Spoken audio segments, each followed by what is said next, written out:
राजनीति में वायरल कसरी चलियो यो एकदम सीरियस कुरा छ क्या राजनीति में वायरल कसरी चलियो एजेन्डा के हो 1 2 3 4 5 एजेन्डा ठ्याक ठ्याक ठ्याक ठ्याक यो अनुसार अनि हामीले यसरी हो देश बनाउने भन्ने कुरा भ्यावेट भयो ल ठिक छ भन्ने भयो हैन मैले राष्ट्रपतिको विरोध गरे नै हो तन मान्छेको विरोध गरे नै हो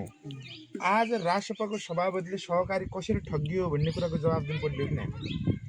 सहकारीको नियम अन्तर्गत के छ भने सहकारीको 1 रुपैयाँलाई मिडियामा खर्च गर्दै नै पाइनु नम्बर 1 कुरा सहकारी सदस्य तमुलाले थाहा छ नि यो कुरा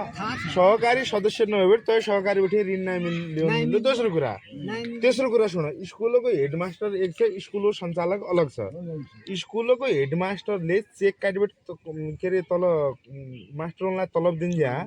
सञ्चालकले कहाँबाट रुपैयाँ ल्याउन लाग्छ स्कुलबाट यति आउन लाग्छ यति झन्ना छ भन्ने थाहा नै हुनु कति थाहा नै हुनु कति थाहा नै हुनु भन्छ भने यार त म के नै भन्नु स्कुलको हेडमास्टरलाई थाहा हुन्छ सञ्चालकले कहाँबाट रुपैयाँ ल्याउन लाग्छ स्कुलको आय स्रोत इच्छा स्कुलको व्यवहार इच्छा म तलब त काटारे शिक्षकलाई रुपैयाँ कहाँबाट आउन लाग्यो सञ्चालकले कहाँबाट ल्याउन लाग्छ भनेपछि हेडमास्टरलाई थाहा नै थियो भन्ने भने म के नै भन्नु तर थाहा हुन्छ त्यो कुरा रविले थाहा नै थियो भने थाहा हुन्छ सामान्य कुरा हो नि त यो कुरा त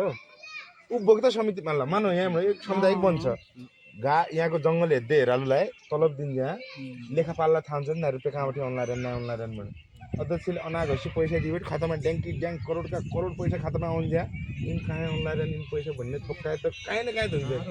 हुन्छ न तसो भन्नु सक्दैन आइपुग्यो त कानुनको त हात लामा हुन नि त हामीले त सुन लाग्यो जान लाग्यो पढ लाग्यो त भन्ने नै भने कानुनले थोडी छाडिन्छ